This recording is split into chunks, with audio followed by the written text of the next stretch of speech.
నమస్కారం. నేను డాక్టర్ జట్ల రంగారావుని. 67, 68, 69 తుఫాన్ బ్యాచ్ అనేవాళ్ళు. అప్పుడే తెలంగాణ రిజిస్ట్రేషన్ వచ్చింది. చెన్నారెడ్డి గారి టైంలో బాగా ఉధృతంగా ఉండే. ఆ తర్వాత అనుకోకుండా తెలంగాణ ఇప్పుడు వచ్చింది అనుకోండి. అయితే పీయూసీ కూడా లాస్ట్ బ్యాచ్. అలా హైదరాబాద్లో పీయూసీ చేసి ఆ తర్వాత మెడికల్ డిప్లొమా చేసి మా ఊరికి దగ్గరలో వైరా ఖమ్మం దగ్గర ఒక 20 కిలోమీటర్స్ ఉంటుంది.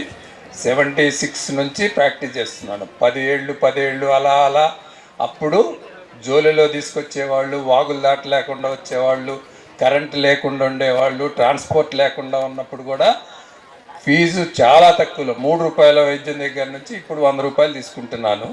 50 ఏళ్ళ ప్రాక్టీసు. అయితే థర్డ్ జనరేషన్ కూడా చూస్తున్నాను నేను. అప్పళ్ళ డెలివరీ చేసింది ఎట్లా అంటే ఒక గుడిసెలో దీప బుడ్డి దగ్గర కూడా డెలివరీ చేశాం. అలా ఆ రోజులు అలా నడిచినాయి. అది కూడా కాకుండా ఇవాళ ఉన్న ఫెసిలిటీస్ ఉన్నా కానీ ఏదో డెలివరీకి అని తీసుకుపోయి ఇంకేదో అయిపోయి ఉమ్మ నీళ్ళు తగ్గిని చనిపోయాడండి, లేకపోతే తల్లి బాగాలేదండి అని చెప్పడం కాకుండా ఏమీ ఇన్వెస్టిగేషన్స్ లేకుండా 100 మందిని అంటే చూసేవాడు. 100 మందిలో 10 మందికి కూడా ఇన్వెస్టిగేషన్స్ లేకుండా డయాగ్నోస్ చేసి పేషెంట్స్ చూసేవాళ్ళం మేము. అది కూడా ఎంత తక్కువలో మెడిసిన్స్ కానీ వైద్యపరంగా బాడీకి కూడా ఎఫెక్ట్ లేకుండా రాయడమే కాదు. యాంటీబయాటిక్స్ రాయడం అంటే అన్ని కంపెనీలు ఉంటాయి, రకరకాలు ఉంటాయి, ఎక్కువ ఉంటాయి తక్కువ ఉంటాయి, అవసరమా లేదా అది నిర్ణయించుకోవాలి డాక్టర్.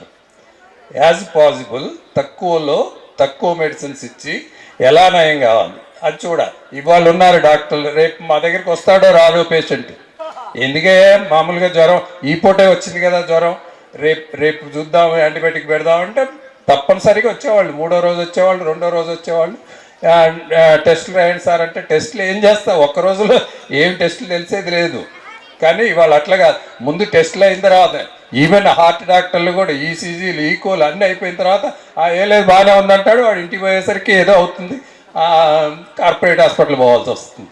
అలా కాదు, డయాగ్నోసిస్ డాక్టర్ హోలీ ప్రొఫెషన్.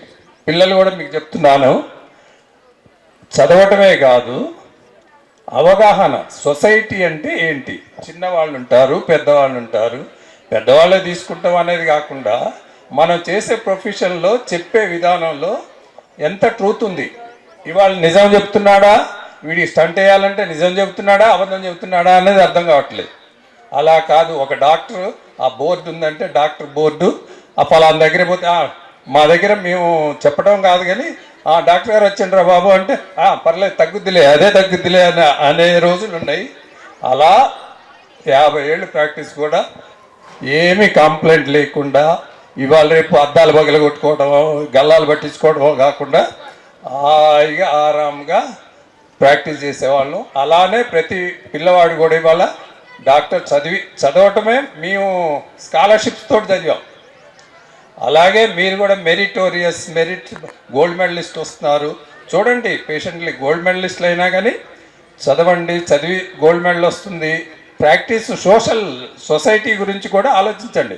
చిన్నవాళ్ళు పెద్దవాళ్ళు ఎప్పుడూ ఉంటారు. సొసైటీ మొత్తం ఒకేసారి ఎవ్వరు, ఏ రాజకీయవేత్త కానీ ఏ ఇండస్ట్రియలిస్ట్ కానీ ఎవ్వరు ఒకే రకంగా చేయలేరు. అందుకని చిన్న పెద్ద తారతమ్యాలు, బీదవాడు పెద్దవాడు అందరూ ఉంటారు. కాబట్టి మేము ప్రాక్టికల్గా చెప్పేది ఏంటంటే పిల్లలు చదవండి, సంపాదించండి, బోర్డు సాధ్యమైనంత వరకు మేలు చేయండి, సొసైటీకి సాధ్యమైనంత ఉత్తమంగా ప్రాక్టీస్ చేయండి. అదే మా విషెస్ చెప్తున్నాను. Thank you.